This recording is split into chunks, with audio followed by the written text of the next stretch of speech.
Hello everyone, I am Tacit and welcome to the Gems of War stream. So today we got the Ogress Bounty Hunter events, the new Ogress troop that ended up coming into the game. As far as what it does is a bunch of explosions. It's actually somewhat decent, though I'm not sure if I'll really be using it beyond this week. But it pulls itself to the front and stuns the first enemy and then explodes one random gem, but it's boosted by her life at a 10-to-1. So later in the game, this is going to have quite a bit of value because of the HP value, of course. Right here, even before we do the upgrades or anything, it's already going to be doing 8 additional explosions for a total of 9. And once we get this upgraded, it's probably going to be closer to 10, maybe 11, we'll see. But yeah, we'll get her fully upgraded, see what she can do. She does have 2 other interesting things. One is very annoying and one is beneficial. The one that's beneficial, of course, is Stone Skin, which makes it the second bounty hunter troop in the game with Stone Skin. The other one is Chris Turtle, which is better, and then there's this one. Secondly, it has this very annoying one, which obviously for the point of bounty hunter isn't annoying, but it is annoying for Broken Spire. Broken Spire is now not viable anymore to do Explore in, for the most part, mostly because you now have to deal with the fact that there is a summon 100% chance for a Fortress Gate when it dies. So this is going to be very annoying, like the other 2 that have 100%. The other 2 locations are Groshnok and Zolkari. So now there's 3 locations, including Broken Spire now onto that list. So this is quite unfortunate, to say the least. But yeah, Broken Spire is basically dead now as a location to go do that. So kind of unfortunate. I think we're going to go for a leaderboard this week. We'll go and probably go for tier 6 then. Tier 6 will be enough for leaderboard, or it normally is. I highly doubt it wouldn't be this time around. So we'll get all the copies we need and then go from there. But let's start buying up. You can also do tier 5 and use a blue orb. However, I have been trying to save as many blue orbs as possible, and since we have quite a surplus of gems at the moment, we might as well utilize that in order to make it a bit easier. But hello, Wildest! Welcome! Welcome, welcome. Okay, let's keep getting all of our stuffs. Grab our tier 5, and here's the point where you could use a blue orb. You actually got all your unique rewards up to this point, so using a blue orb here can save you 400 gems. However, we are not doing it this time. We're going all in. Okay, that should be enough. Let's go upgrade our troop. Didn't get any good offers. However, we do have 150 gems today, so if you're a little short to do bounty hunter, yeah, you're getting a lot of gems. At minimum, it's 170 technically, because you have the standard 20 gems that you always get. That could potentially be 100 if you got lucky. We have Lunar New Year. Lunar New Year, similar to Lunar New Year last year, is doing 100 gems. And then we have the 50 gems just off of the other tasks. So overall, looking pretty good. And we have some event key here. Well, a event key, I should say. But yeah, 150 gems, or 170 if you count the daily. Some event keys, so definitely some really solid adventure board today. That is for sure. We'll do it later, though. But if you're a little short for Bounty Hunter, that will hopefully help cover some of it. Also, just doing Bounty Hunter for free, not putting any gems into it's pretty good to do as well. But anyways, let's go upgrade this troop. That's the main thing I'm looking for right now. Broken Spire also gains additional star. However, it's not that relevant of a star, so nothing too important there. Also, hello, DS! Welcome, welcome. Okay, let's go get this thing fully traded. Should be good to go. And get all the way leveled. There we go. Okay. Oh, and I do want to medal this as well. It is a rare. Yeah. I'm a little low on rares right now. I am a little low. We need to go do some token grinding, gosh. Yeah, the bounty troop's pretty solid.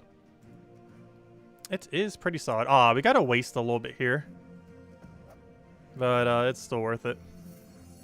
It's kind of okay to use ultra rare for the second one on a Yasmin. But generally you want to avoid that. However, we do need to get her maxed because she actually gains HP from being maxed. In doing so, we actually gained her 17 additional HP, which is 1 or 2 additional explosions. While durability generally wouldn't make too much of an impact on a troop, it is very high impact on this thing due to the fact that it needs it to do explosions. So really solid in that regard. But anyways, let's see. Let's go make our teams. We get our 16th star as well, which, if I'm not mistaken, is tribute reward. Though if it's tribute chance, it's actually not too bad. Yeah, it's just tribute reward. Come on, it's not even the better one of the two. Because tribute chance is much better than tribute reward. They're both pretty small in the increments that they go up, but tribute chance is a little better. But anyways, I'm not sure we're ever going to use magic metals. We just have it set right now. Actually, do I even need that set for Guild Wars? What is my Guild War defend team right now? I think I just forgot to change off of what I had set earlier. Our defend team hasn't even been fought a single time. Amazing. However, we would likely want to have cleanse. However, I'll change it after stream because obviously we need other metals active for now that aren't related to that. So far, defend team's only won once, so they've had like barely any chances to be battled this week. So they haven't had too many opportunities to, and we're also seem to be about center or slightly below center in bracket 4. We also got 100% EXP bonus. I was going to utilize that some this stream, but I'll probably be doing that tonight since I will be ending out a little bit before noon, so we can keep watching the impeachments. But anyways, so next order of business. Let's go get our team built up already and go from there. It should be a pretty straightforward team as per usual, but easiest way to go bring up all the bounty troops, if you don't already know, is just type in the word bounty and you'll be good to go. So KrissTigger seems kind of tempting given that we're going to have that mechanic. We couldn't go for the explosions as well. So hello George, welcome. Obviously we want to go Tiggeraki, the Tiggeraki carry. Might use another true damage with it too. And go from there. Also, hello Stardust! Welcome. Okay, where is the thing? I'm looking for the bounty trip that literally just came out. Ogress. Where are the O's? There we go. Okay, now here's the question. Do we want to use Ogress in front of or behind of Tiggeraki? I think we use it behind because it's going to move in front of it anyway, so we might as well start it behind. And then once it casts, it moves into a more annoying location. But obviously we still have to use it because it's the bounty captain. We can't not use it. So the only color we're missing at this point is purple. We could create more brown by using that one purple blue thing, if I'm not mistaken. Where is it? The deep borer? Where is he? No, the excavator. So we could go excavator. Wait, never mind. You create red. It's boosted by brownie, but you create red. That's not necessarily a bad thing. Is there not a purple that creates brown? I don't believe there is. We need better purple options in general for bounty. Because you're useless. You're useless. Weren't you useless? Yes, you're useless. You're good, but I'm not sure if I want to use you in this kind of team. We might just have to use excavator. It's not necessarily a bad thing. It feeds to Tiggeraki. Anything that feeds to Tiggeraki is nice. My only concern is we'd only have one damage source, so it might be slightly slow for the later battles. I think it's fine though. Okay, so we cover every color now. So we just go into brown, into just brown. I think we literally just go into brown. Nothing else. This pure brown. Nothing but pure brown. I don't think we need anything fancy. She would benefit from a +1 green. So what's the +2 brown, +1 green, -1 banner? Isn't it -1 red? Yes, which means no, because we don't want to minus red. This is like the last color we'd want to minus. Yeah, no banner exists for it. We could technically go +1, 2 brown, +1 purple, but then it makes KrissTigger out. So yeah, everything's kind of in a weird position where these two both need a +1 but can't get it. And the other two need to not have a minus on them. So I think we'll just keep it as is and just don't do a +1 for those two. Because it's not going to make or break the team not having +1 on them. And there's our team. KrissTigger, Tiggeraki Warrior, Ogress, and Excavator. This should be fine for the entire time. So just Captain with 3 damage output. For the earlier battles, you can actually get away with that. Because the enchant gets them all up. And you'll be good to go. For the super early battles, we might want to do that. It really depends what the final battle is on what we can get away with on that final battle. But at this point, everything pretty much just feeds right back to Tiggeraki. We have really good board control. Also, how many explosions does it have right now? Also, I forgot to change the metal. So then again, we should be running magic because it's Tiggeraki. So never mind, that's kind of already fine. Isn't he the only one that gains benefit from magic on this entire team, though? That's kind of funny. But yes, he is. So Ogress, we're actually getting with 10%. Gosh, we're getting 13 explosion. Hold up. That's a lot of explosion. Hold up. Maybe we'll change our team. I didn't realize how ridiculously high that already is. Tiggeraki. Hold up. Yeah, that's actually really, really high. I knew it was going to be like 9 or 10. But 13? And that's without even setting HP. I almost feel like setting 1 HP just to have it. Yeah, let's go damage. Oh, I wanted to type in both bounty and true simultaneously. I wish you could do multiple words at once. But we need 2 true damagers then. We'll grab you, we'll grab you. In that order. Okay, I think we're good to go. What color are we not using now? Yellow. Now we can go set a proper banner. Isn't that the only color? Let's see. 1, 2, 3, 4, 5. Yes, yellow is the only thing we're missing, and we'd want to have a +2 brown, +1 red, most likely. Does that exist? No. What's the closest thing we have? A +2 brown purple? I guess that's fine. I don't really need the +1 purple. But it'll still get done what we need to get done. It's better than just setting +2 brown, since the minus yellow is doing nothing. Yeah, I guess we'll go with that. The +1 purple is a little bit of a waste, but it doesn't really matter too much. But yeah, let's go down this route. This team isn't as safe, though I highly doubt we're going to be dying anytime soon with this team. For these earlier battles, all we have to do is poke, poke, poke, poke, poke. So we poke, we get all of our mana. Yeah, that's a lot of explosion. That's a really high amount of explosion. She almost gained all of her mana back, too. Yeah, look at that. That's 13 explosion. 1 base value with 12 extra. But how many stats we currently have. And I can make that 1 more explosion if I go set HP, though. I think that's a little overkill at that point. Oh, so hello, Ricardo. Hello, HB Cinema. Welcome, welcome. Let's see. Gnome Weekend on Switch. You're keeping me company. Oh, is it Gnome Weekend on Switch? That's kind of weird that's desynced. Because Gnome Weekend for everyone else is until next week. But I keep forgetting. Switch is on a very, very weird schedule still. But at least relative to every other platform. But yeah, definitely make sure to get the grind on. Oh, you guys don't have the good mythic yet, though, do you? Because Switch version didn't get the mythic we just got. So I was going to say you can go use that one team, but you actually can't. We will be able to next week, though. I was like, hello, Isabel. Welcome. And hello, Gamora. Welcome, welcome. Okay, let's kill the Valraven. Yeah, this thing's just insane with explosions. Maybe we'll be using it into the future. I didn't realize its base values would be that high. And what's nice is you can actually fill any mana in the entire game with it. So this actually has a lot of potential going forward into future weeks. Not only is it ultra tanky, having 50% reduction and a resummon at 100% rate, but even though it's a pretty bad resummon, but still a resummon of some kind. And it's guaranteed, so you don't have to worry about RNG on it either. But it has insane mana accumulation. It does have 10% this week. However, even without that 10%, she'd be 12 explosions in endgame. Because she'd have 110-ish. Oh, no, never mind. She'd actually be 12 explosions. Didn't I just say that? But, yeah, because you would normally have about 110 or so HP, give or take a little bit. And that would be 12, or sorry, yeah, 12 explosions. Because it does 11 for boost ratio. And then 1 is the base value that it'll always do regardless. So as long as she doesn't lose her HP value, she's pretty much good to go. And given the fact that you have barrier and everything, you're likely not going to lose that HP value.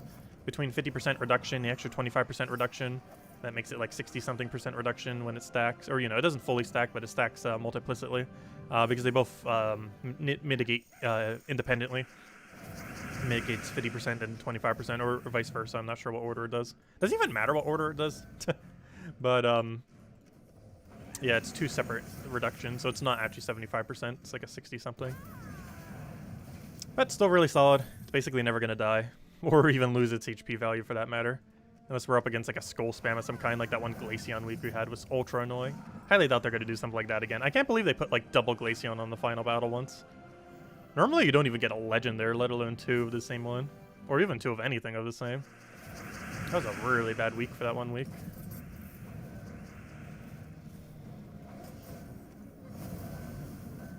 Okay, we could go for Explosion for the kill. I kind of want to go for that route. Just because it will make things quicker if we can get away with it. But I'm not sure we're going to be able to get away with it. I don't think that's enough damage. It's very close, but it's not enough. Yeah, it's 6 short. Very unfortunate. At this point, I might as well kill Skull or Tagraki. Yeah, that thing is so unkillable. That is such a tank.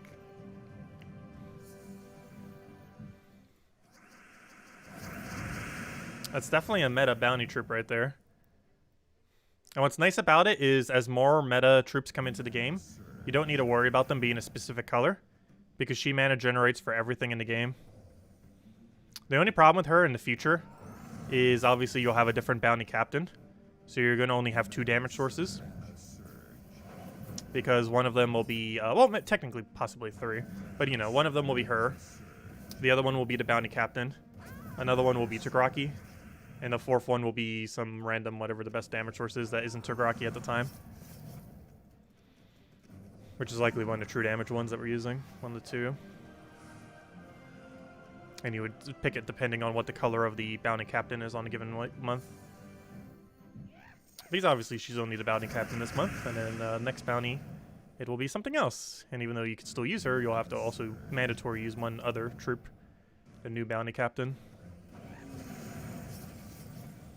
Yeah, that 2-time Glaceon was absurd when they did it that 1 week. I'm not sure how that even became to be, but it was by far the most annoying bounty we've ever had, by a very large margin.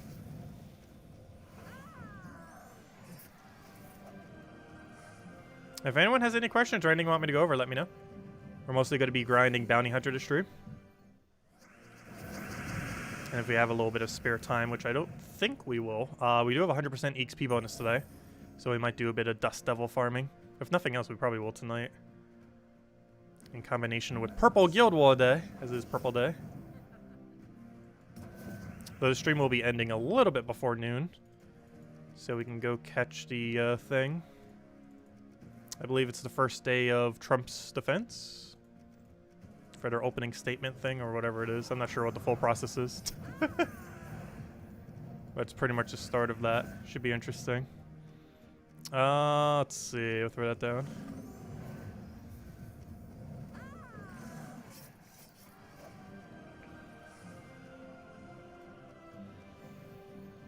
Yeah, this bounty is pretty straightforward. I'm not sure what the final battle is, but I know the team that we have is pretty auto-win.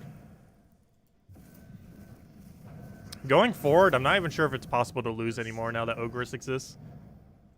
She's going to be as meta as Tigraki at this point.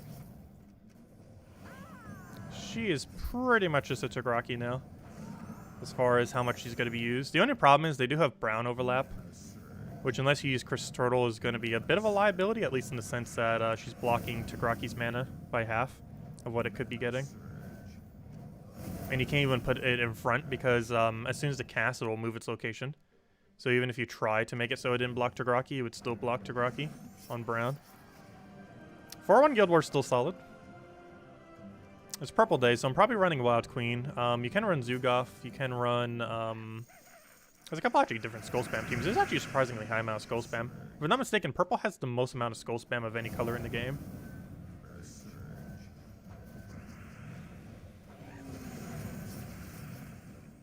Also, exactly 1 month from now, the beta for that game I've been really hyped for is coming out. Century Age of Ashes. We are going to be streaming it an absurd amount. Should be a lot of fun. Exactly 1 month from today. And 1 week from today, we got Vault events. It'll be the first Vault event since Dust Devil has been broken beyond belief again. They better not nerf it before then. Flash nerf. Just a random... We'll find out next Monday. It's like, oh, we're nerfing the mythic so it can't be overpowered with Dust Devil. I wonder if it'll be the second instance they ever remove a trait from something. Though even when they did it with the Great Maul, they still put the trait on something else. And something like that, they wouldn't put on something else. If they were to get rid of it, they would just completely get rid of it. That's why did I do that. I could have killed it with the other thing. Now we gotta do this in a bit of a weird order. I gotta keep remembering that now that we're getting higher stats, Tigraki's gonna be the only one that can actually kill them. Many of these instances. Because the rest of them don't have enough damage. Yeah, I know. All the things I'm super hyped for are taking too long. Especially Puzzle Quest 3 that the Gems of War devs are working on. There's a good chance it's not till late this year, which is very disappointing. Because they teased us with it, and it's probably not till like 6 months from now.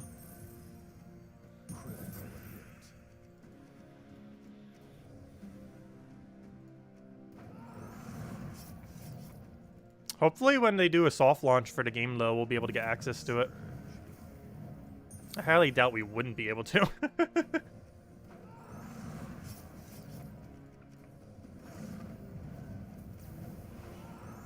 Like, they know me. We know them.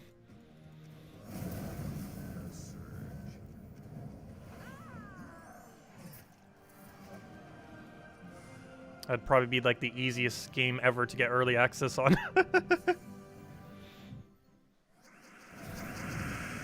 If there was ever a chance for us to get a game earlier than average, it would definitely be Puzzle Quest 3. Since it's the same devs of this game.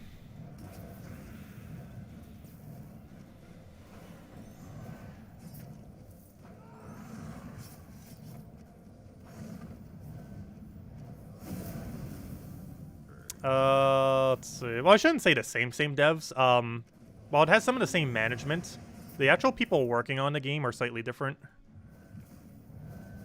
But it still has Surian leading it and stuff like that. But they did mention they hired more people, some of which are specifically mostly only working on Puzzle Quest 3. So the dev team's kind of split in that regard, covering both. Because they need a dedicated people for both. Let's see. So one can manage one team and the other team manages the other. But there's some overlap. Like, I'm pretty sure Salty's still community manager for both. Surian's still leading the whole thing. I'm pretty sure Nimhane still has her hand in both quite heavily. And a few others. Like, there's definitely a lot of overlap. Let's see. We'll throw that over. I'll grab a... I'm not sure what I want here. Throw that down.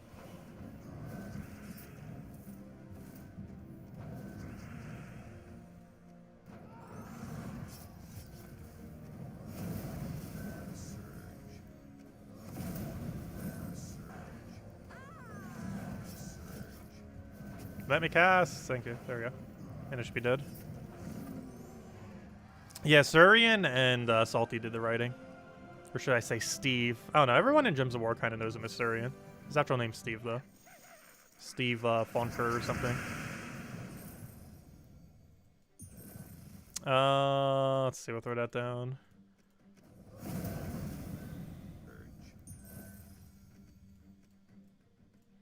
Should be a one-shot.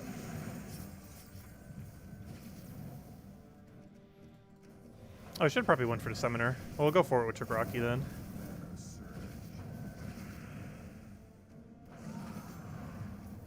You definitely don't want that thing summoning 3 troops. That is for sure. Oh, I could take a red extra turn. Whoops. Could have won the previous turn. Could have done extra turn. Oh no, actually we still would have had to waste a turn regardless. Because we would have had to have used Tagraki and then explode. Which still would have been 2 turns. Just in inverse order. So never mind. It still would have done same same turn number either way. 1 HP, wonderful. We're getting to the 1 HP section area.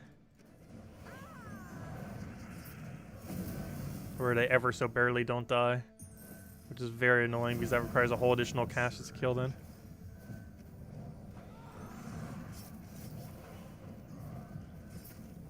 Luckily, when the barrier option's in first slot, we could literally just remove it off explosion. Because any amount of damage will stop it, and that includes an exploded skull. But it doesn't do so much damage that it would stop Tagraki from doing his thing. Yes, Imp of Love has been available for 2 weeks now. It's been available since February 1st. I mentioned it during the video during that week. I think I might have also mentioned it on the very first Ironhawk video where we went over teams. And if I didn't, I meant to mention it. But I definitely mentioned it on the first Monday video of the month, or, you know, since it was available. Like, it's pretty noteworthy because that marks the end of Winter Imp for a while. Oddly enough, Winter Imp was actually in Soulforge that week too, which is kind of funny. Even though it just left the drop table, it was actually in Soulforge, which means it's going to be a very long time before we see Winter Imp again.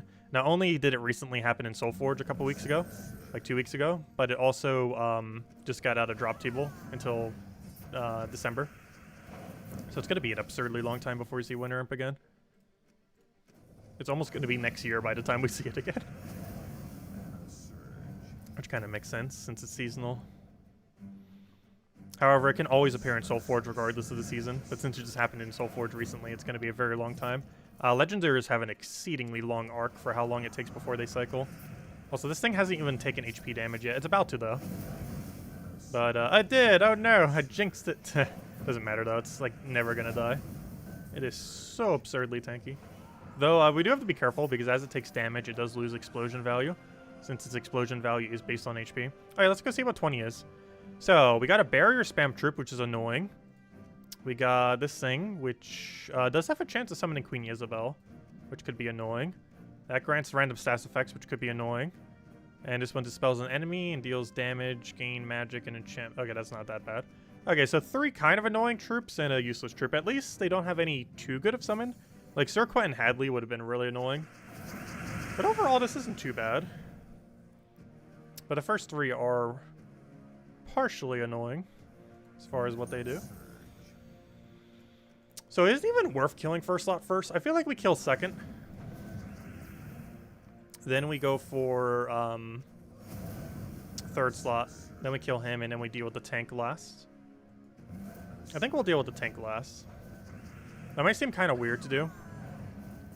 But I don't really think it's going to be able to do much. Like, it barely gains any durability for its cast. And while it is barrier spamming, we have the ability to constantly remove barrier from first slot, which it will be in first slot. If we hit it with Rift, it would not be in first slot, so we'd kind of want it to be in first slot for that purpose.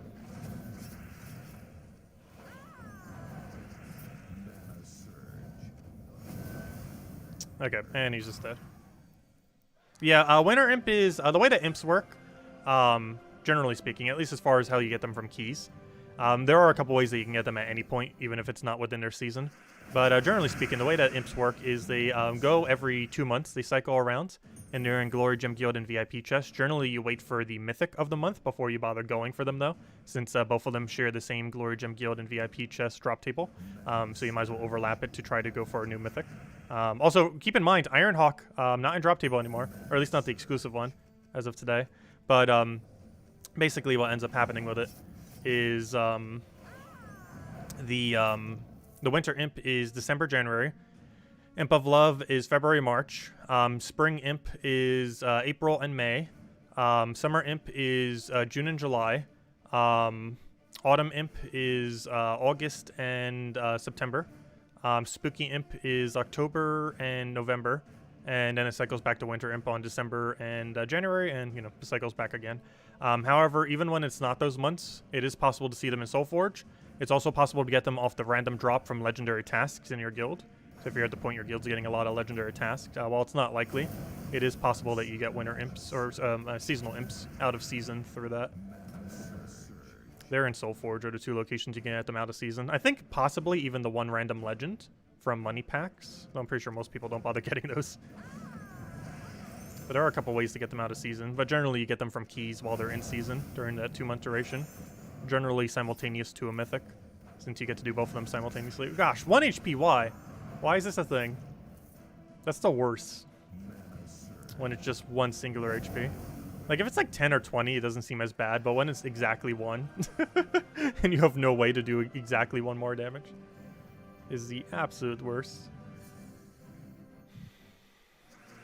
Yes, if they somehow fit the restrictions, they would also occur there. However, there's not too many restrictions where they fit under. But yes, that is true. If they fit the restriction of a thingy, of an event, they could drop from there.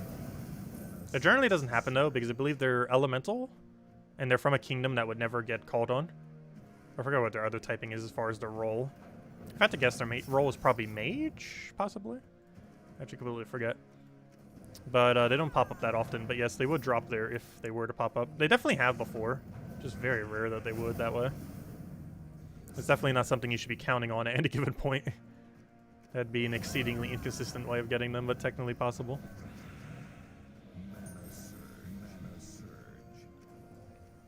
Oh, come on. He's gonna troll us with 1 HP all of today and this weekend. Unless we bought a tier 7, which would be a complete waste to do that for. That is exceedingly unfortunate. And we're at max magic too. It's literally impossible to have higher magic than what we have right now. We have every magic bonus currently available in the entire game. And it is still 1 damage short.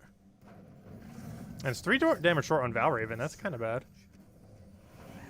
If you're looking to get this event done quick, it might be worth spending 200 gems just to have that extra damage. Wait, is it 200 or 500? Forget. If it's 500, I definitely won't go for it. If it's 200, I am actually slightly tempted to. Because that would save a lot of time this week, having that little bit extra stats. Because currently we can't one-shot Valravens, and currently we cannot one-shot this guy with Takaraki.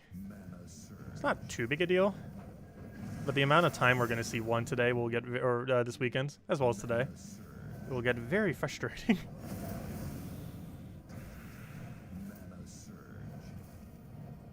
We could theoretically use a team with Bless and hope that it hits magic. However, even if we did that, only 1 in 4 battles would have the buff. So it'd be kind of redundant since only 1 in 4 would actually work properly. And even then, Valraven would still live with 1 HP, which would still be just as bad. It is 200 gems for tier 7?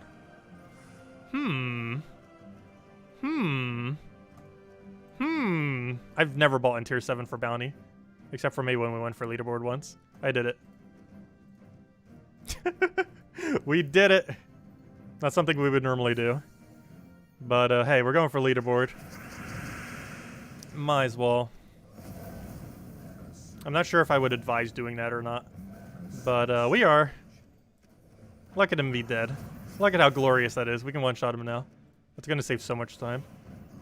Was it worth it for 200 gems? Probably not. But it will probably save us, like, literally 30 minutes. That's not even an exaggeration.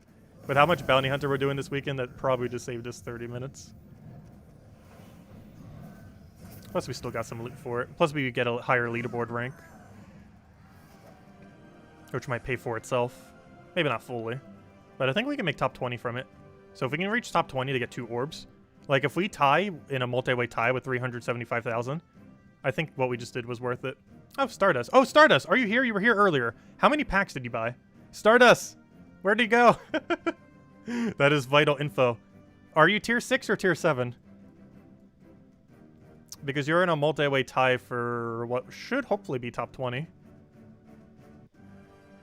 Though that could change. A lot of people haven't done their bounty battles yet, obviously. Yeah, Stardust, are you still here? Is that tier 6 or tier 7 that you bought? I must know. That is tier 6? Okay, thank you. Oh, nice. That's going to be pretty high then. We're definitely going to make top 20, hands down then. If we flawless tier 7, that's definitely top 20 this week. So thank you, Stardust. Greatly appreciated. I was like, hello, Alan. Welcome.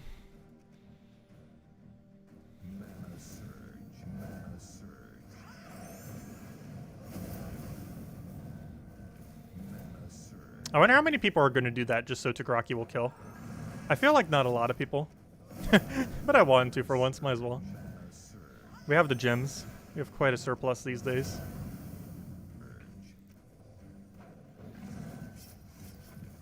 Okay, I was going to say, neither of these are enough. Luckily, that one is. Hello, Marco! Welcome, welcome. Oh, there's our daily gems. Oh, so don't forget to go claim all your gems today. We'll be doing that tonight. But 150 gems plus whatever your daily is. 100 for Lunar New Year, which is the same we got last year, and 50 just off this task. Very solid amount of gems. You could theoretically have 250 if you got lucky on top. At minimum, it's 170. Super high amount of free gems today.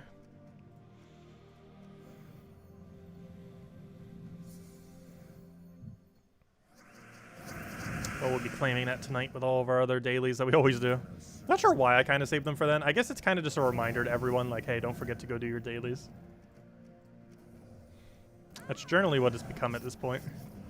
Even though I still sometimes forget to do it on stream. No, actually, I don't think I normally forget to do that. Normally, I forget to check offers. Is the one thing if I'll forget anything, will be the thing I sometimes forget. Offers today are pretty bad, though. Also, I only need one more Warcoin offer, and we can actually have all the Warcoin banners. We are very close, but not quite there. Now, we'll do that to get rid of your barrier. You know what's kind of funny? The barrier is actually helping us in the sense that if it keeps barriering, it's actually protecting itself from taking damage. And if it's protecting itself from taking armor damage, it's making it so Tagraki will do more damage. So theoretically, the fact that it's barriering is actually making it easier to kill it, ironically. I didn't think of that until just now, but it's actually making it easier to kill, not harder. Sometimes it might make it harder.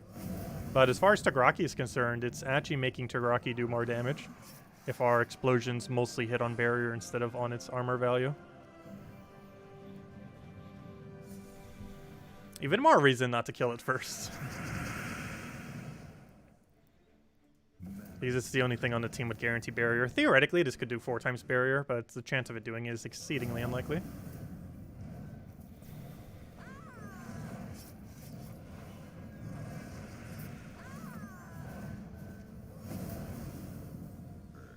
Let's see, I'll take that over, throw that down.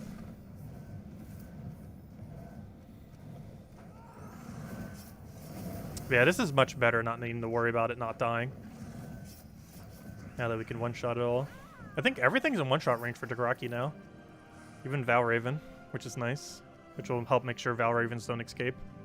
Not like they were going to, most likely, but just a nice safety precaution. Also, how many sigils do we get for even buying tier 7? I haven't bought it in ages. I think we only ever bought it like the very first bounty hunter and maybe the second bounty hunter ever. I don't think we've ever bought tier 7 since. Who knows? Maybe we'll go for super high leaderboard this weekend. We'll see. I'm not sure.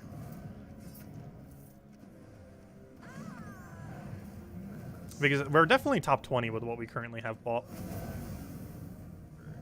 If we push higher, we'll kind of depend on how try-hard some other people go for it. If it seems like someone's already going to be throwing 1.5 billion resources, we probably won't bother. But if it seems like it's somewhat in striking distance, we could maybe try for top 3. Like, even if first place is super contested, if second and third isn't as contested, you could kind of go for it. It's not that big of a gap between everyone else. Though it's kind of hard to tell because not everyone has gotten their battles in. The event's only been up for, what, 6 hours now? 8 hours? 8.5 hours. Most of which I was sleeping, of course, since it's the dead of night for a lot of time zones. Or at least American time zones anyways. Let's see, we'll throw that down.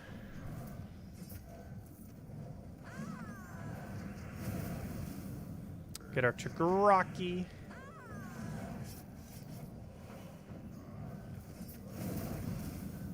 Oh, we hit it with a skull, which is technically a bad thing. Which is kind of funny, but that actually is a bad thing. I still think it's in double poke range, though, so that's fine. We'll do a smaller poke. Tagraki stole more damage since it got a little bit of armor from it, and it's dead. Not even sure if we need the extra damage, but just in case, we'll do it in that order, as it did do more damage that way, didn't do it the other way around. Theoretically, we could even done more if we would have saved the thing that moved it to back slot for it and used the other true damage red-blue guy to kill the other one. Not too big a deal, though. But yeah, this event's pretty easy. Any news about the nerfing the new fast team? Nope, I don't believe there's been any mention on it yet.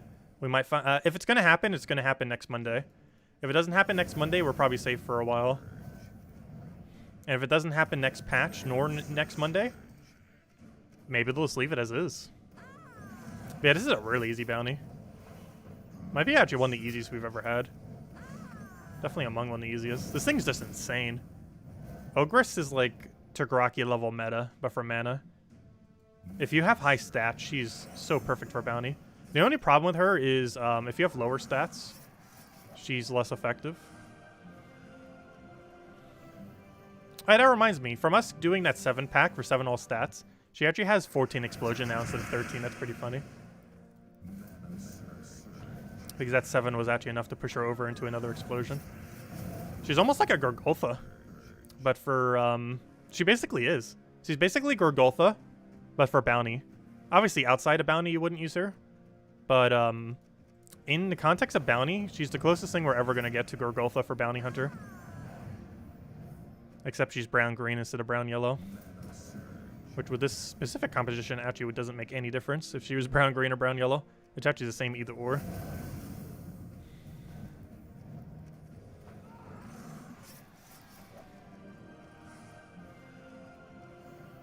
As we keep getting Val Ravens, I feel like our sigil number's not even moving.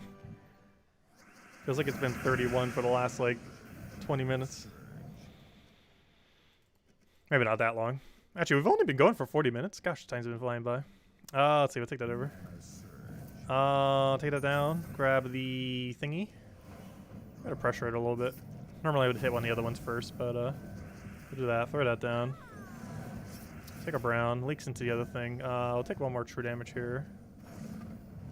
Throw that down. It actually blocks her on red as well, which is kind of nice. To make sure that she can't get mana. It's pretty important that she does in case she does barrier or something. It's very rare that she's going to, but there is a chance that she can.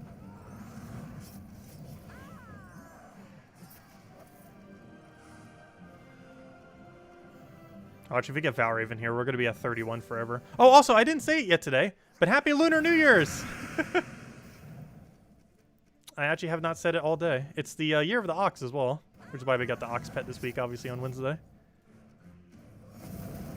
Yep, Lunar New Year's today, Valentine's Day in 2 days, and Festival in 3 days on Monday. And Animal Crossing has a big event for that. It's kind of funny because they have nothing for Valentine's Day, other than like a few cosmetic items. But they have like a whole event for Festival. I really like the items that it has with it too. Probably gonna grind it a lot on Monday. Gonna need to get the video out early so we can. So I'm just gonna off-stream grind that all day. Who knows? Maybe we'll stream it a little bit. We'll see. I'm not sure how interesting it would be to watch. That's the only problem with a lot of the events that Animal Crossing has, especially with how they've been doing it recently. Like you don't necessarily know what it will be like beforehand.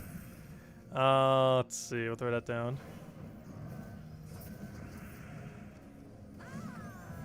Grab our explosion.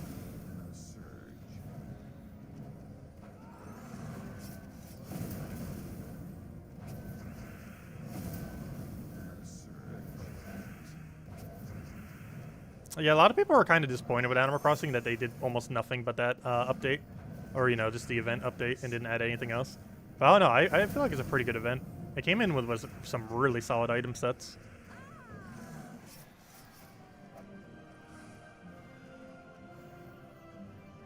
I'm still really curious if Sims 5 is going to adopt the Animal Crossing model.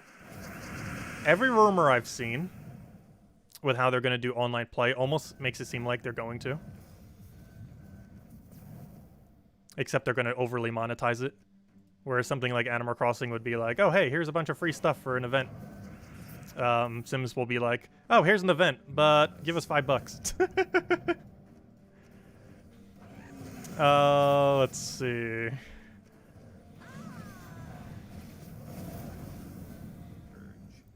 We'll grab, we'll take that down. Take a brown over. Get the kill over there.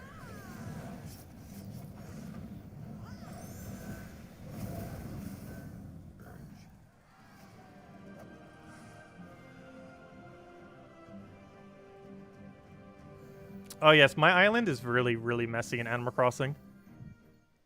There's definitely a storage issue. The game would need to have like 20,000 storage. It would need like 10 times the storage amount than it currently has for me to not have storage issues in that game. Because I just hoard too much of everything. That's one thing I really like about Gems of War, and I really hope they do for Puzzle Quest 3. I really hope it doesn't have limited storage. Because I am really bad when it comes to games with limited storage. Because I will save literally everything that has any amount of value. It could be near worthless. But if there's a reason to possibly save it for any amount of reason at all, I will. In pretty much every game. Especially if it's only available at a certain time. Like seasonally or from an event or something. I will hoard literally everything. Which is kind of funny because I actually am not like that at all in real life. Let's see, I'll throw that down. But when it comes to games, I like overly hoard everything like that.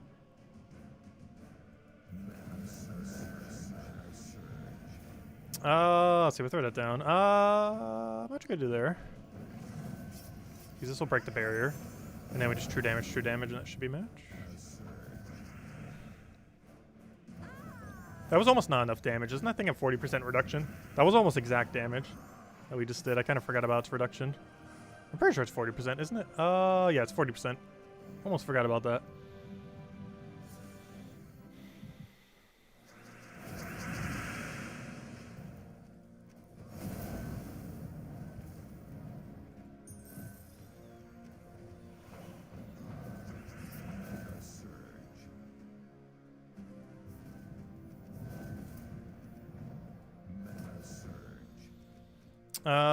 Let's see. I'll throw that down. Yeah, I'm not that materialistic at all in real life, which is why I have like almost nothing. So it's kind of hard to hoard when you don't bother getting anything. Let's see. We'll throw that down. And anyways, kill it. The only reason I do it more so in games is because there's an in-game economy for the game. And generally every item has some amount of value towards it. And it technically just saves time to have all those things, since they transfer over to value at a different part of the game in some way. In the case of Animal Crossing, basically everything converts to Nook Mao tickets at some point. Let's see, we'll throw that down. I still find it really funny that Animal Crossing's mobile version of Pocket Camp uses tickets as its premium currency, and intentionally or unintentionally, the same thing ended up happening for Animal Crossing, in that the currency basically became their ticket within the game. The only difference is it's free and you don't have to pay money for it.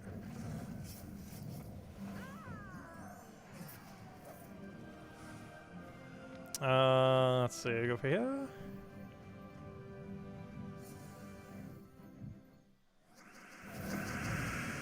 I'll grab a green, get our explosion. Oh yeah, everyone in Gems of War has way too many treasure maps. If you've been playing the game for over a year, you're probably at a point where you have more treasure maps than you ever know what to do with. Unless you're someone who really loves using treasure maps. And even then, you sometimes get more than you could even use. Last I checked, I think the math on doing over a maps is like 1,000 hours. It's something absurd. Actually, I forget what the current math is these days. Should we go do it? It's about, you can do about 55 maps realistically per hour. Theoretically, you could push 60 per hour. But realistically, it's about 55 per hour. Unless you're like super ridiculously ultra-focused the whole time. But if you're just doing rush method, it's about 55 per hour. So if you just take the number of maps you have divided by 55, that's how many hours it would take you to do every map. So if we divide this by 55, we would get the number of 23,814, and divide that by 55. Oh, never mind. It's only half that much. It's 432 hours. You might as well say 433 because it's like such a high decimal. But yeah, 433 hours is how long it would take us to use every map we currently have. However, we would get upwards of 23,000 gems for doing so. That's a lot of gems. But we're talking 433 hours of nothing but treasure map. If we did treasure map for 1 hour a day for an entire year, that still wouldn't be enough time. That is how much treasure map we'd have to do. But the result would be over 23,000 gems. Which is a lot of gems. But that's also a lot of time. That is a lot of time. Oh, sorry, Mike. Luckily it has a proper stand. Hopefully that stand will be very sturdy for years to come. Because I will probably hit it on accident many times. Yeah, that should be good. Should be good. Okay, who do we kill? Let's go for you. This thing hasn't gotten a summon a single time. I highly doubt it will. I keep going for it just to make sure it doesn't. However, it hasn't had an opportunity to yet, but it's probably because I keep killing it immediately. But do be careful with second slot. It's the only thing that has summon chance. Even though it's a small summon chance, it's still 1 HP. What are you doing? It's still a summon chance nonetheless. The reason that didn't kill is because we already did armor damage to it, which is rather unfortunate. Oh, we win here at this point. And it's dead.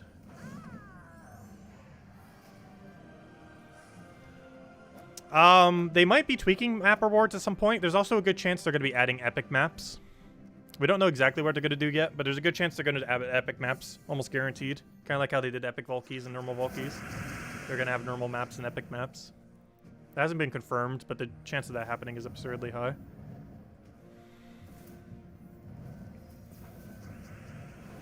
We'll find out. We should hopefully get a treasure map rework this year.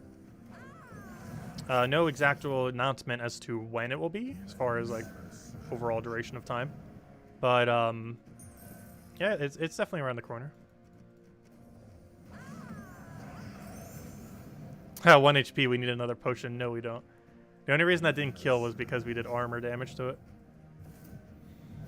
So what am I doing? I'm not casting my mana generator when I need mana. I'm just like constantly accumulating manas. Let's see, we'll do this one, I guess. And I'll poke it. And into Rocky. Actually, any true damage at this point will be the kill.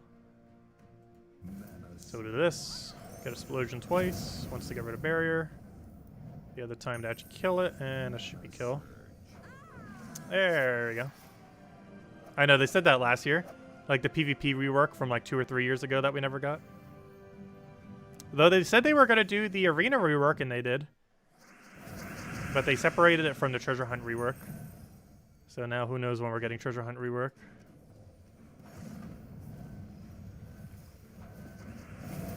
Which I probably should use Rocky first and then that. Not too big a deal though.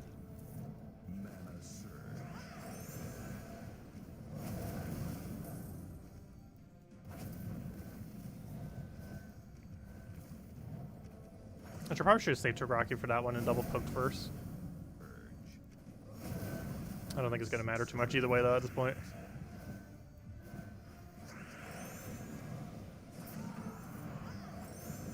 Oh, whoops, I should have removed barrier first.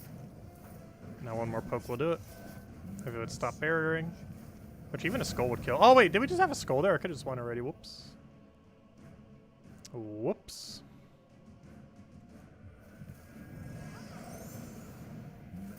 Okay, now it's dead. We're definitely going to get enough red from this, and then we just kill with Rocky, and he's down.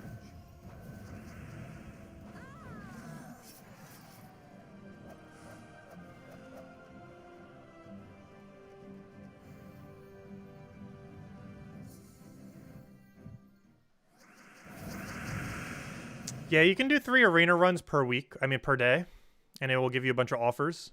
I generally don't do this daily for the reason that it almost always seems like it gives you bad offers. For the amount of time it takes to get the offers, it's just generally not worth it. Because you're just sinking a bunch of time to get almost nothing in return. Because you could do that every single day for a week and only get like 1 good offer of the 21. And it's possibly not even 1 good offer, you could just get all bad offers. It's a good way if you really wanted to get like a few more pet copies of something you're missing for an upgrade or something similar. But as far as the daily, it's a really discouraging daily because a lot of days will give you pretty much the equivalency of almost nothing relative to other things you could be farming within that time within the game. And it's not a short duration either. It takes like 20 or 30 minutes to run as a daily on top of whatever else you're doing in the game. So most people, I feel, don't run it. I know I personally almost never touch as a daily.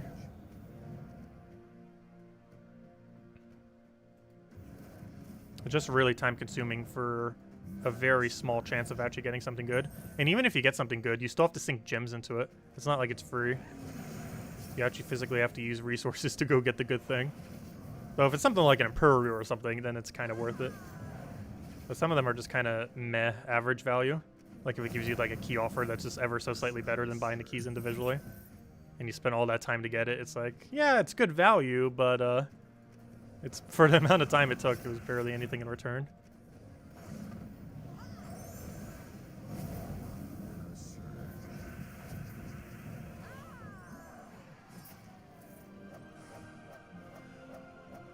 So Roptar hasn't been in Soulforge since December 9th, 2019. Yeah, someone mentioned earlier that it's been over a year. I didn't realize that was the exact date.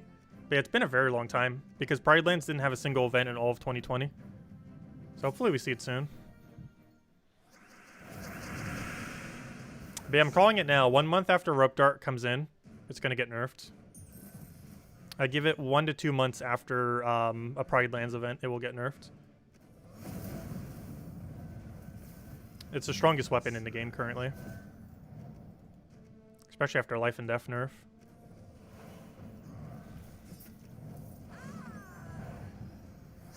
It probably has the highest win rate of any weapon in the game. By a pretty decent margin as well. Also, she finally got a summon. I was saying how she hasn't gotten a single summon. If you're wondering why I keep killing her first, that is why. It's a 50% chance when she casts, but there's a chance she will summon, and it will make you have to cast a whole additional time. This is luckily the first time we've seen it happen, but that's why you want to kill her first, so that doesn't happen. Well, it's going to be a rare occurrence. You ideally want to see it 0 times.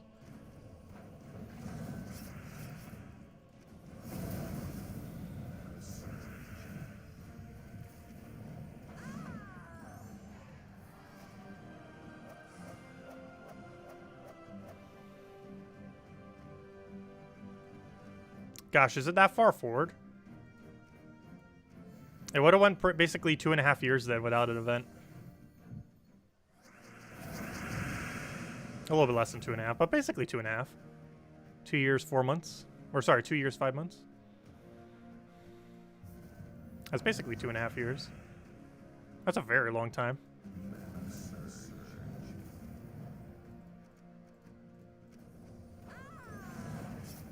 Especially for how meta the weapon is.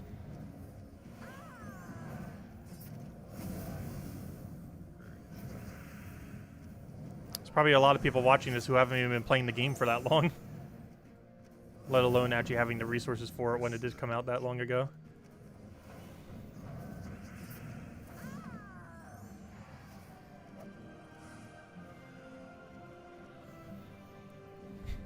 Oh.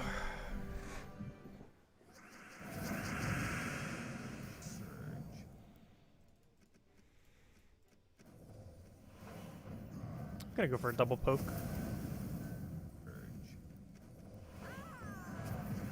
I could have taken that skull for free. Normally you wouldn't want to, but it already had damage, so it would have been fine too in that instance. I wonder if I can kill it off explosion. Almost. Very close. Very unfortunate that one didn't kill all the way. Oh, I should have taken blue. Oh no! Oh no! Oh no! Mistakes have been made. Okay, good. That wasn't as bad then. Yeah, I could have killed the previous turn if I would have taken this blue and then just attacked it. Whoops. Also, we almost already have 250,000. Gosh, this went so quick. We almost got Bounty Hunter done in a single hour. Wow. This has been a quick Bounty Hunter. That has been an absurdly quick Bounty Hunter. That's like record pace for how quickly we've gotten Bounty Hunter done. Not the quickest anyone has ever done it, but as far as how quick we've done it. This thing's a bit more broken than I thought it was. Like, we knew it was going to be good, but it's really good. It's Tagraki level good. I mentioned that at the beginning of the stream, but it really is. It's the new Tagraki, but mana. Like, it says mandatory to use now as Tagraki in every bounty hunter, most likely. Like, I can't really see an instance where it's not going to be used for a bounty.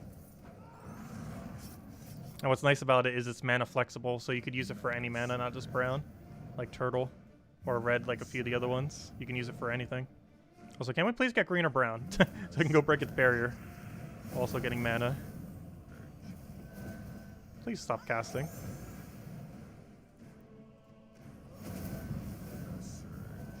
Unfortunately, we took a bit of armor damage on it, so now we're going to have to cast 3 times instead of 2. Because we took too much armor off of it. Yeah, she's the new bounty hunter troop. The Ogress. She does explosions based on how much HP you have.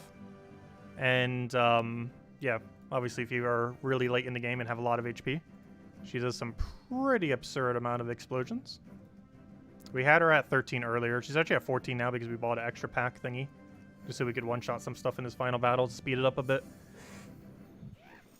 But yeah, this is the quickest bounty we ever got. It only took 1 hour because we were talking and kind of going over some other stuff at the beginning of the stream. So if we were just doing it straight the entire time, it would have been only 1 hour to complete out the entirety of Bounty Hunter. Normally it takes us about 2 hours, and this Bounty Hunter only took 1 hour. to get all rewards. We're going to keep going, though, of course, to use all sigils. As far as all rewards, it only took us an hour, which is like double the speed of what it would normally take. Or, you know, half the time, double the rate, or double, you know what I mean. It's twice as fast, essentially.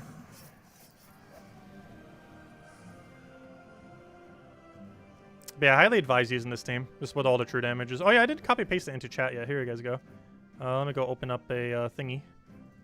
Let me go find my stream. Might as well leave a like on it while we're there. Oh good, YouTube's putting on the front page of my own front page. It's kind of funny. We'll leave a like there, and here you guys go. Here's the team. I should probably put it in the thingy. Where'd it go? Where's my chat? There it is. YouTube, stop moving it. Bounty team. I cannot type. There we go. I still can't type. Why are you not doing the thing? There it goes. There you guys go. There's the bounty team. And then we pin it. Pin message. There you guys go. There is the bounty team. You just want to quickly paste it or copy it. Okay, where were we? More bounty. Oh, you're on Xbox. Never mind. Well, it's still pretty easy to just put in. It's Ogress, Tigraki, obviously. Soldier of Wrath, and Lynx. And now going forward, Ogress plus Tigraki is basically mandatory for every bounty hunter going forward. There's already Tigraki mandatory, but now there's like 2 mandatory troops. There's going to be almost no instance where Ogress will not be meta, as long as you have at least 100 HP for her. Even if you have a little bit lower. Like, as long as you're getting like 8 explosions from her, she's probably fine. We're currently getting 14. Though normally we'd be having 13 if we didn't buy the extra potion. Which I normally would, like, never do, but there's a weird instance in this battle where it wouldn't kill otherwise Tigraki. So to speed it up, we got the potion. And gosh, did it speed us up.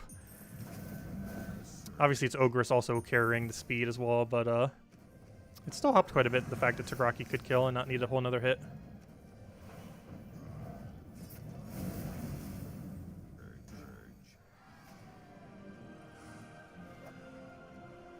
Yeah, it's an absurd mana generator from a bounty hunter perspective.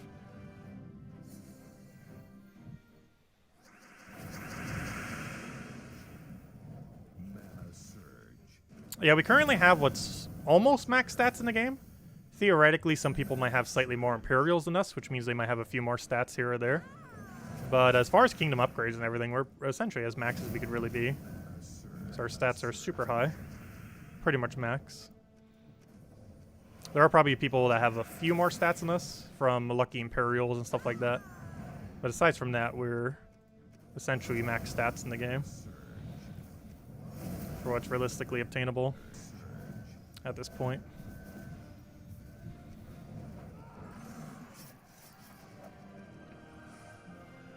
Okay, one more. And that will be Bounty Hunter complete in an hour. The quickest bounty we've ever done. However, we're going to keep going. Still keep going a little bit. Because we still have sigils left. Even more so if we keep getting Vow Ravens. Alright, my concern here is Tigraki's not enough to kill. Oh, it still is. Nice. I'm actually not going to take that skull just because pressuring it down with true damage is actually better here. What banner is it? I am using the banner of double brown, +1 purple. The +1 purple doesn't really do much. I was just looking at the minus yellow banners while trying to get +2 brown, and it was the closest we could really do. None of the banners are particularly good. Ideally, you'd want to have a +2 brown, +1 blue, -1 yellow, but the banner doesn't exist. So we're going with what we're going with. But yeah, basically anything with +2 brown. We're specifically using +2 brown, +1 purple, -1 yellow, since we don't use yellow, of course.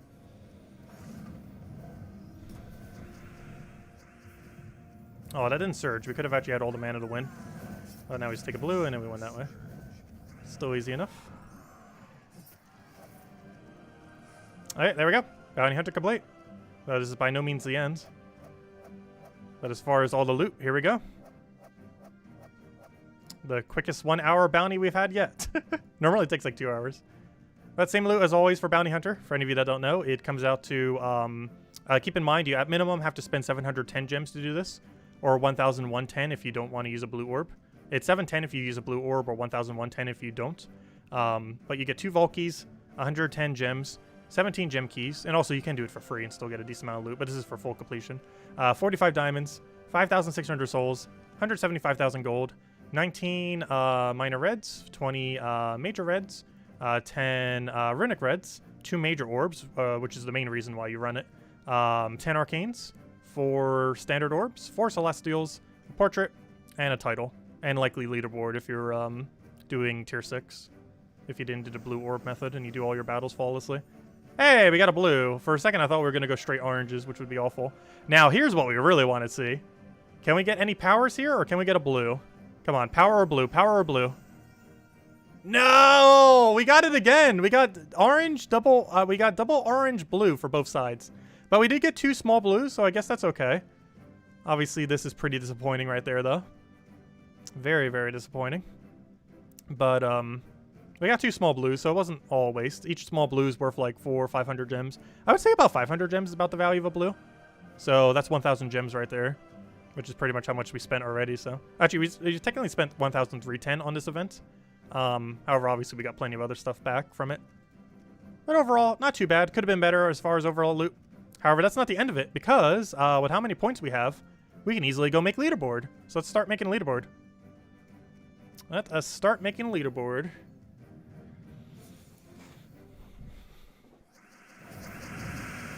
So even though we somewhat broke even on that, we're going to make way more from the leaderboard.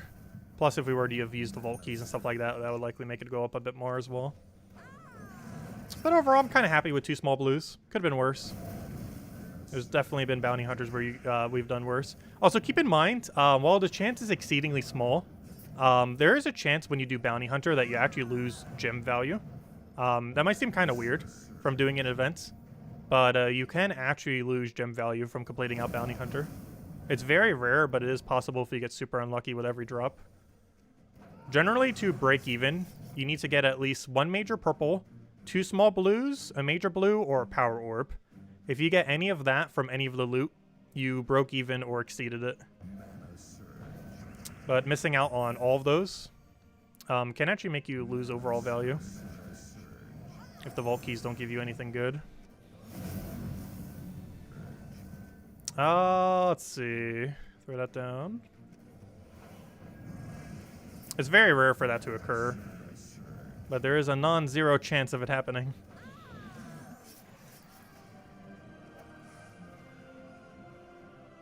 Oh, also theoretically, 4 minor purples would also break even.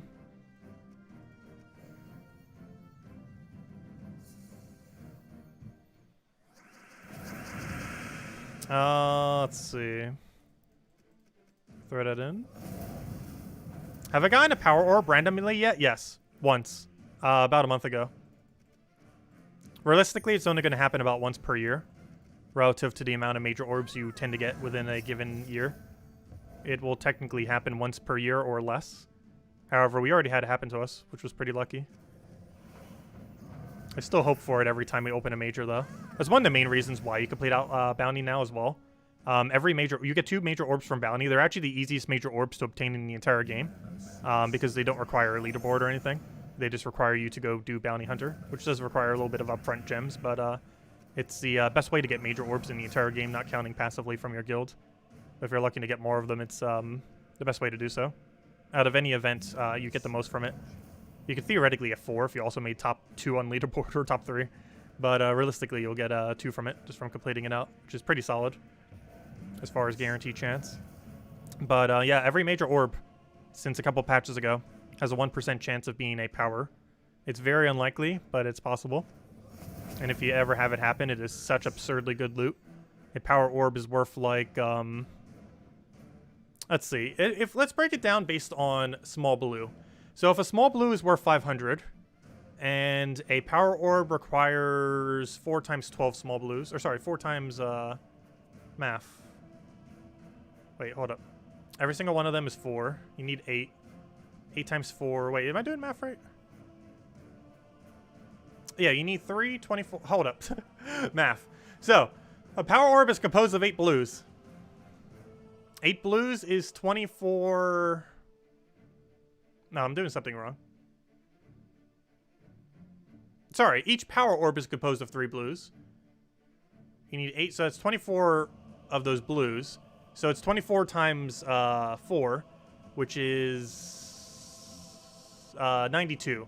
So you need 92 small blues. 92 times 500 is the value of a power orb, technically. Based purely on blue orbs. 92 times 500. Wait, is it that much?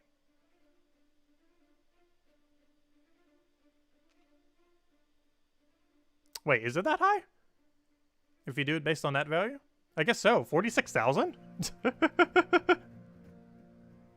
feel like I did math somewhere wrong there. But I think that's right.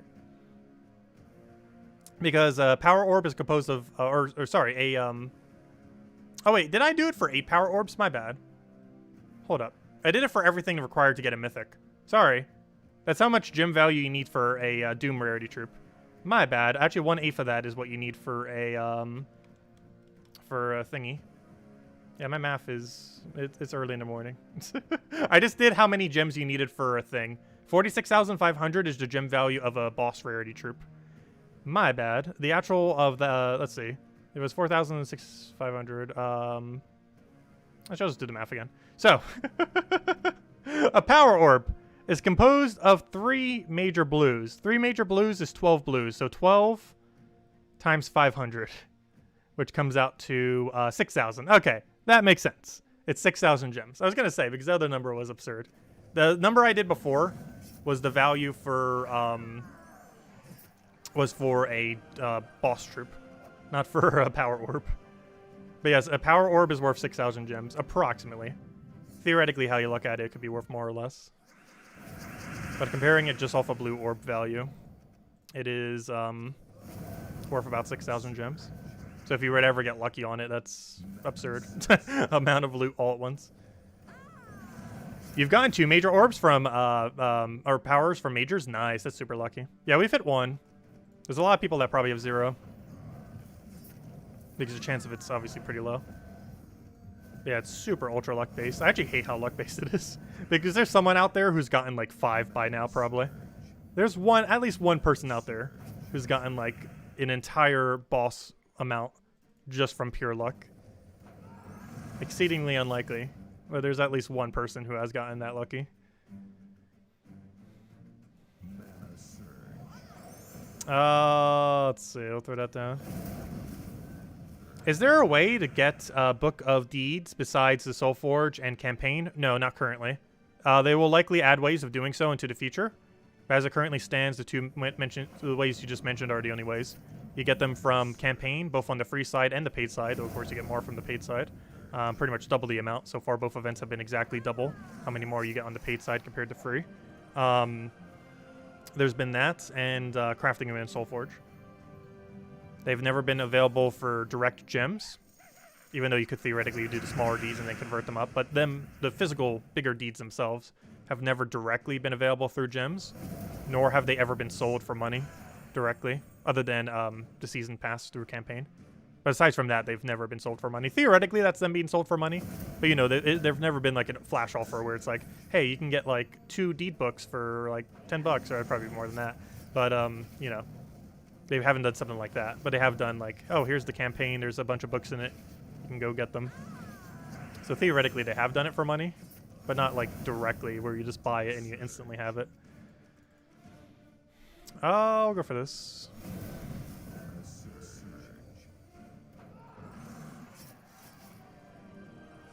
Is the new bounty troop good for future bounties? Yes, it's the new meta. It with Tigraki is so absurdly strong. And you can use pretty much anything with it, so it'll synergize with whatever the bounty captain is. And then just one other damage source, whatever becomes the next best.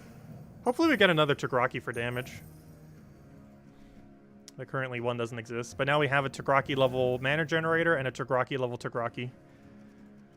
Now we just need another damage source that's like Tigraki and we'll be good to go. Because then the team will be Ogress, Tigraki, the new Tigraki, and then whatever the bounty captain is, which would be the flawless bounty team we'd always wanted. We're getting close. We're getting close to the perfect bounty team. I mentioned that when bounty first started. Like, eventually we'll just have, like, an ultra meta team for it by the time they keep adding more and more. We're getting close. We have 2 pieces of the 3 we need for the perfect bounty team. We just need a damage source that's just as good as Tigraki. And the bounty team will be complete. Because the 4th always has to be your bounty captain. regardless of how good or bad it is.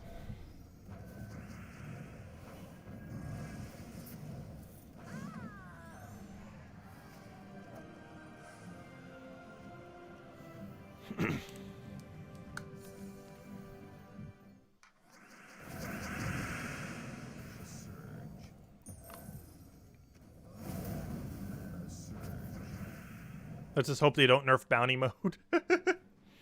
I don't think they ever would. The loot, as I was just mentioning earlier, is kind of pretty balanced in the sense that you could actually theoretically lose value from it. So the bounty mode itself isn't really that broken in that regard for loot. It can be if you get lucky, but a lot of bounty hunters' loot is extremely luck-based. Relative to how much resources you put in. Theoretically, a lot of things could be considered that, like keys and stuff like that. But, yeah, it is pretty luck-based on what the actual value that you get back becomes from a bounty event. 4 damage shorts. Very unfortunate. That's what keeps happening if we keep poking its armor. Rocky doesn't have enough to kill. I just got rid of barrier. Just have to get rid of barrier. Luckily, anything kills at this point.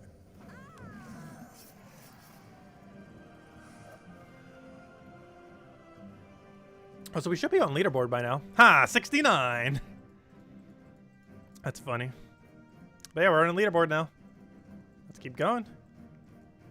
Also, thanks to Stardust, we got confirmation that he's at tier 6, which means everyone in this 375,000 tie is tier 6, which means we are going higher than that because we bought tier 7 once, which means we're definitely 100% making top 20. However, that could also be somewhere even higher than that. We get 50 gems back if we make top 10. However, the very juicy location is if we somehow make top 6 or higher. Because 4, 5, and 6 gives a major.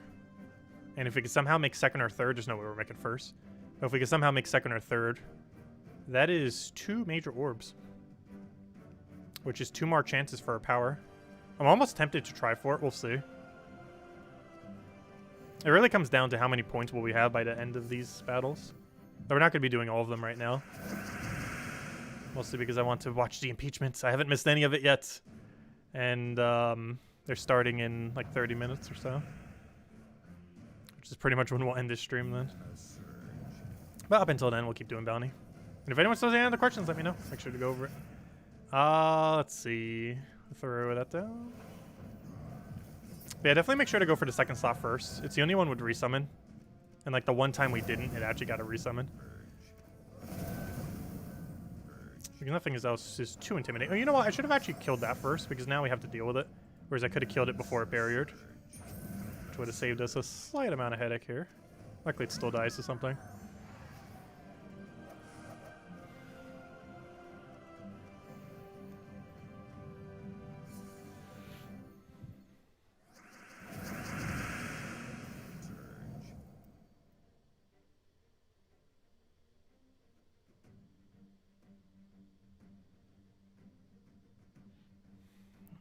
Let's see. I'll take that over. Yeah, if you're still trying to get the bounty troops upgraded, after a month, they actually go into gold key drop table and glory key drop table.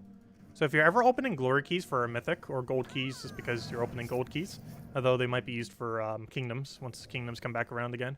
But those do have a chance for bounty troops as well. Obviously not at the high concentration that a bounty event does. But if you're still a bit short, you can actually, prior to a bounty event, get your bounty troops maxed. The only one that you wouldn't be able to do it for is the most recent one. Like, for example, Ogress will not be available in the drop table until next bounty hunter occurs. So make sure to go get your Ogresses now.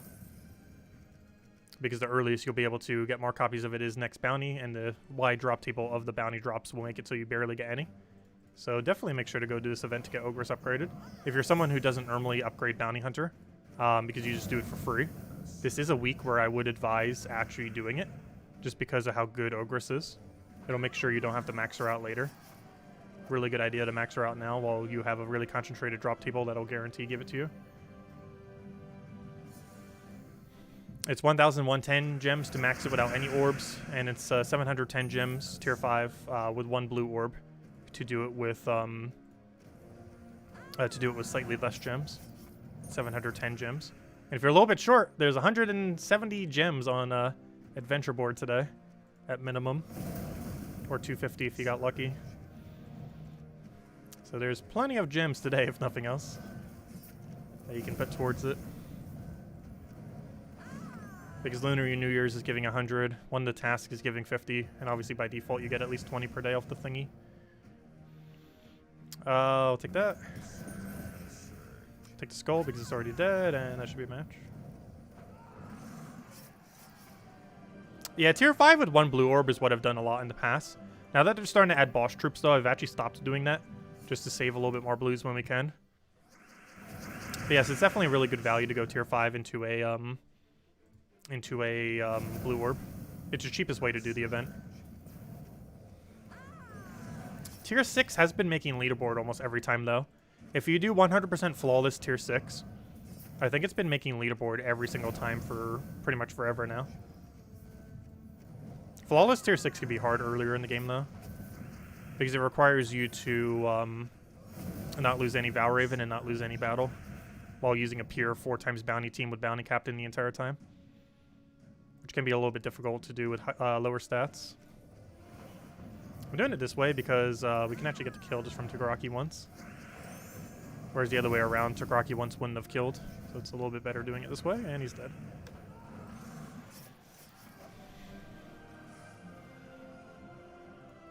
So close, 57. So we know for sure our points are going to be over 375,000. I'm just not sure exactly where. And it's kind of confusing because I don't see any tie up here. I'd assume there'd be at least one person with tier 7 tied with another person at tier 7. But for whatever reason, no one at the top of this leaderboard above the tier 6 people are tied. Which is kind of strange because they should be.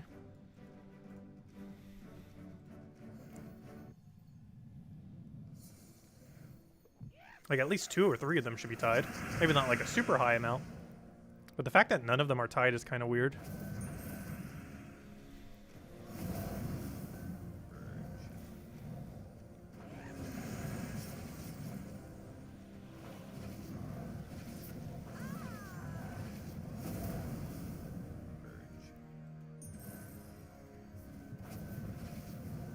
That was not enough mana. Also, I just damaged it so much I can't even Tagaraki kill it anymore. I'm not sure if it's even going to matter, though. So we'll go one-shot you. I really need a blue. We can take it for free as well, which is nice. And he's dead. Looks like it got enchant for itself. It's not going to go that far with it, though.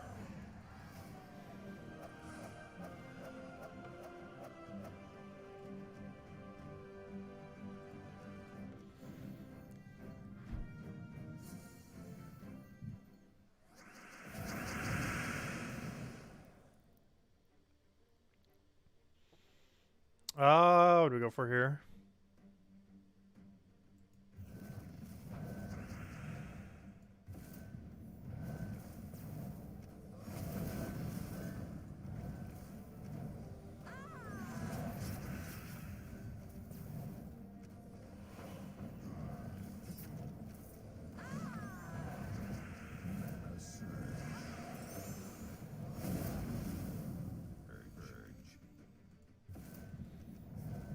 Tagaraki will one-shot that, and now we just need a skull into a poke, and that is enough. Perfect. We also could just take another skull there. No, I'm actually using 12 magic for this. And the reason for this is that it helps Tagaraki kill everything. But I'm actually using 12 magic. I'm not using any HP bonus right now. She already has a lot of explosions without it. Assuming you have high base stats. If you were earlier in the game, it might make slightly more sense, because then Tagaraki would gain a lot more damage specifically from his ratio than he would from the extra magic. But, yeah, we're running with 12 magic instead of 24 HP. If he had lower stats, it might actually be worth running 24 HP instead, because that'll be 2 to 3 more explosions, plus the capability of not dying as easily. But if you have higher stats, magic's the way to go.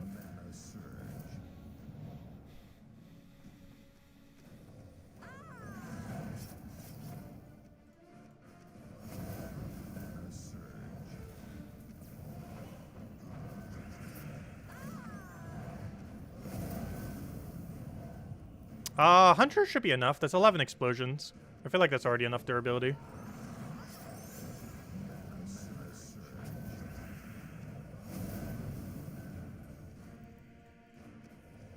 You would need to have like 70 or less HP on her for it to really be viable to go HP instead of magic.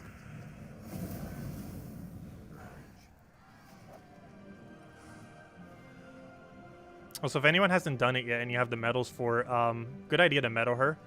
She gets, I believe, 12 HP, I think it was, from being fully medaled.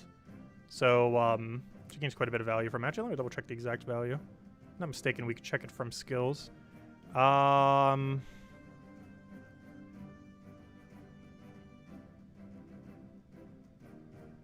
Oh, it actually gains 17 HP. Oh, gosh. Yeah, it basically gains 2 explosions just from being medaled. Because the typing that it is gains a lot of HP. But yeah, you gain like 2 explosions just from having her medaled. And she's a rare, so she's pretty easy to medal.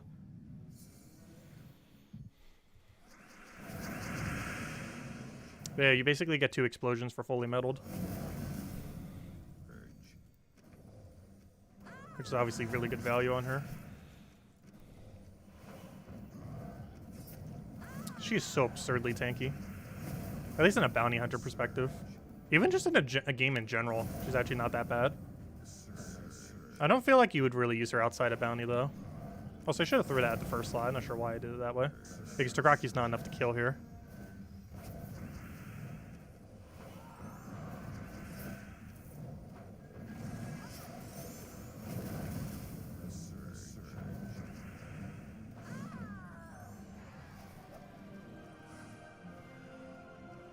We're getting there.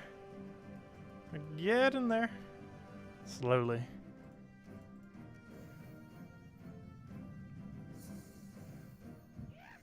Oh, we got a Valraven. Nice. Want to see as many of those as possible. Hopefully we get good Valraven luck. That might be one of the reasons why no one's tied on leaderboard on the higher section. Is they might be slightly off on Valraven luck. However, Valraven luck's normally only ever one Valraven off. I don't think you normally ever get a gap bigger than one Valraven.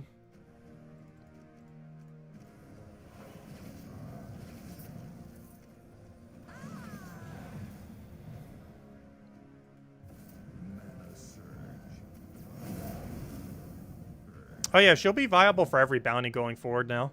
Similar to how you use Tagraki every bounty, you now use Ogress every bounty as well. They're both pretty much mandatory bounty troops now with how it's set up if you're going 4 times bounty with nothing else. There's almost no instance where she wouldn't be meta. You pretty much use her every time.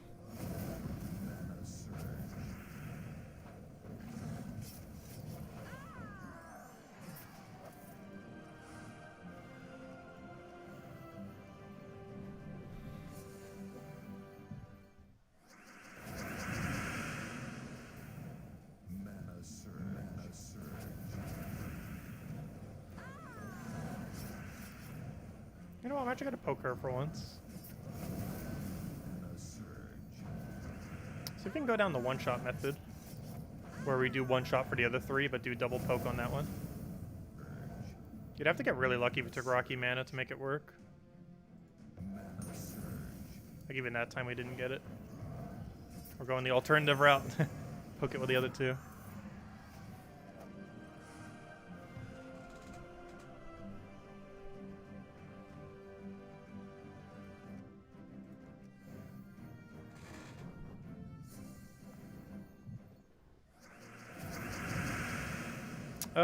Let's see. Take that over. Get our Splodies. Tagraki's still not doing its thing. We're actually going to try this again. I'm not sure if it's actually going to be quicker or not. You'd have to get a lot of Tagraki for this to be quicker.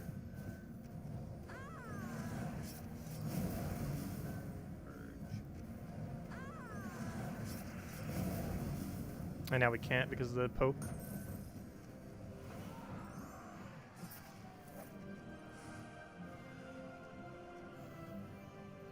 Either way, both strategies go pretty quick.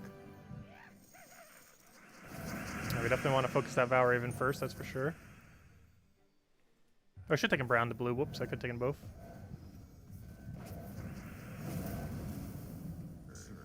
Oh yeah, Ogress, highly advise meddling it. Like, it is so viable to metal it that even going out of your way just to go do some explore, to go get the medals for her, is probably still time efficient.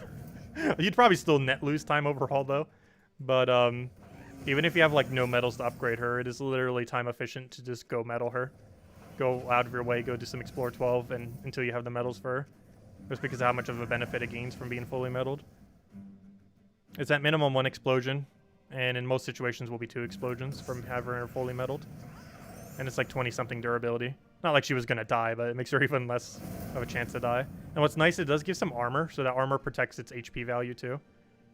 Even though it's not helping her do more explosions, it's making it so it's less likely to take damage on its HP. Because obviously as it loses HP, it does lose explosions, and while that generally won't happen in most battles, it will happen if it takes a lot of damage.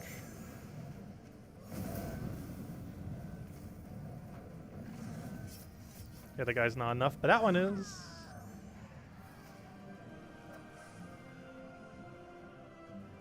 We're getting there. We're at 42. We're going to shoot up so many ranks once we hit 375,000, though. Oh, there's actually people with bad Valraven luck over here. These are all the tier 6 people with bad Valraven luck. We're in an ultra-way tie with them.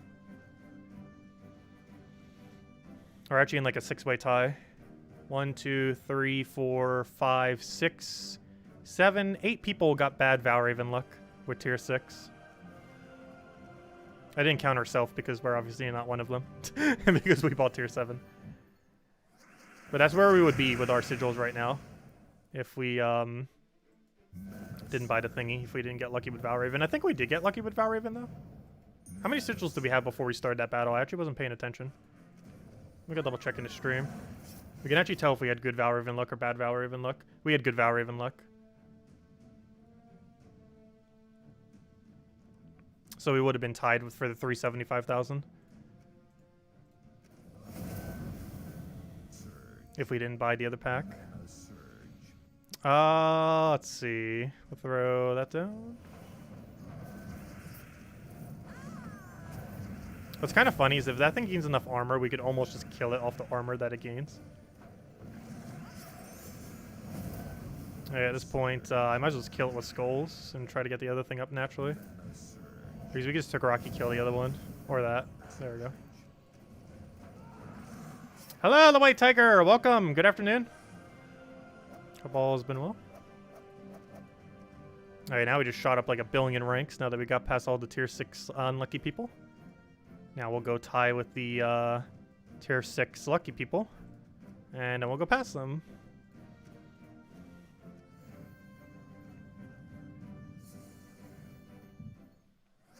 But yeah, this would be our last battle if we only bought tier 6.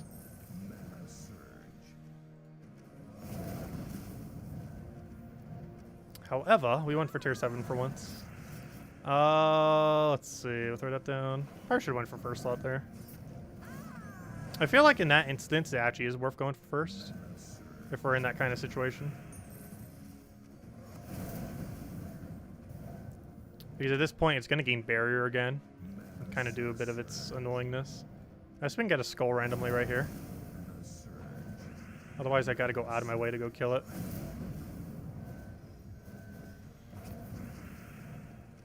We'll do that, and a dice this.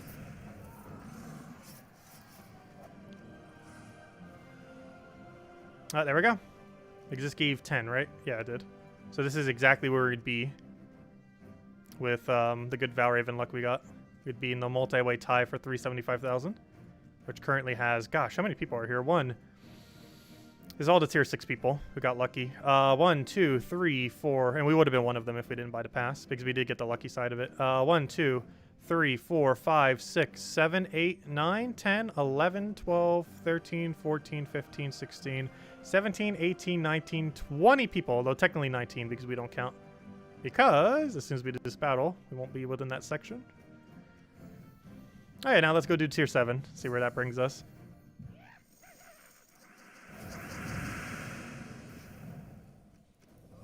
So we'll probably finish out the rest of the battles tonight.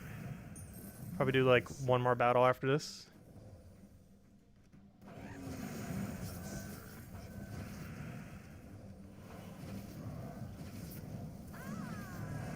But if anyone has any last-minute questions, now would be a good time to ask.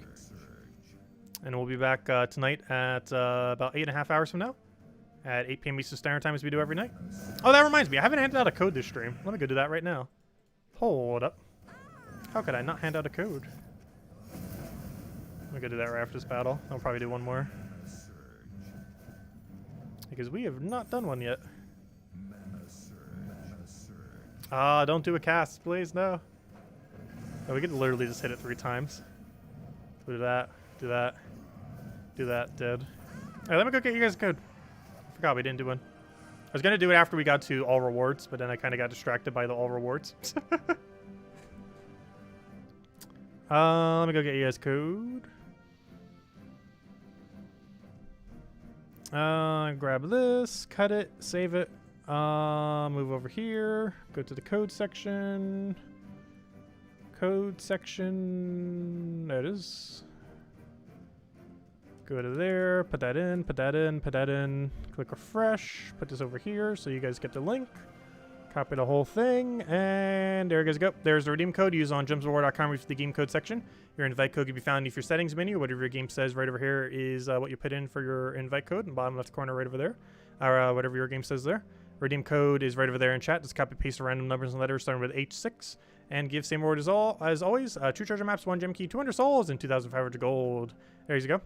It's only usable on PC mobile version. And unfortunately, the exclusive mythic of Ironhawk is out as of today. However, it's theoretically still a chance of getting him, though exceedingly unlikely. There's a 1 out of however many mythics there are in the game chance, pretty much, that it would occur whenever you open the key, minus the ones that are Soulforge exclusive. So, there's a small non-zero chance, but realistically, that you're not going to get it from that means. It's just going to be a random mythic currently.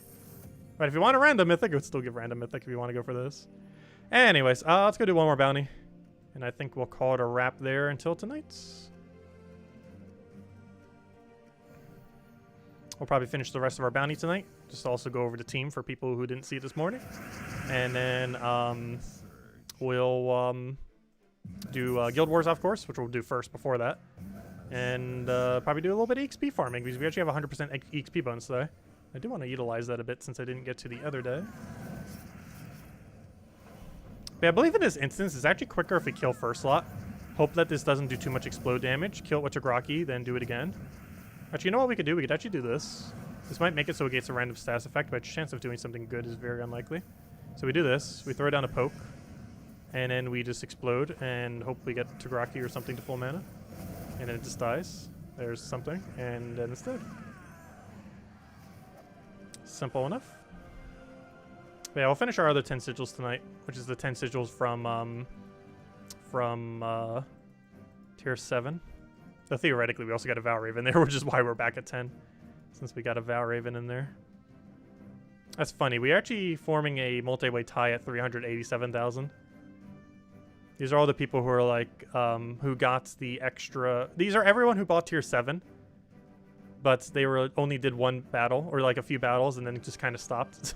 I'm not sure why there's a 4-way tie here, but that's kind of funny. Because we all did the exact same thing, where we like did a few extra battles, got our Valraven from the tier 7, but we didn't bother using the rest of our sigils. That's pretty funny. And that's kind of weird that there's so many people who did that exact same thing. But that includes me right now, because we're heading off for now. But we'll do the rest tonight to get to where tier 7 Achi is. I have no clue which one of those is Achi full tier 7. One of them is. Who knows which one, though? One of them is. And then the rest of them are people that probably went further than tier 7. Or, you know, multi-tier 7s. But anyways, guys, I'm going to be heading out for now. Hope you all enjoy the rest of your day and enjoy your weekends. As I mentioned, we'll be back tonight, 8 p.m. Eastern Standard Time. It's about 8 hours from now. And we're mostly going to be doing Purple Guild War Day, finishing out Bounty Hunter for wherever we place on leaderboard. And maybe finishing out Ward Lore event. I think we might be done. If nothing else, we're opening the orb for it. And maybe doing a little bit XP farming with the Dust Devil. And it's kind of going from there. Anyways, guys, thanks for stopping by. Enjoy your weekend. And I'll catch you guys later. Happy Lunar New Year's! And 2 more days till Valentine's Day. A lot of holidays. Anyways, catch you guys later. Goodbye, everyone.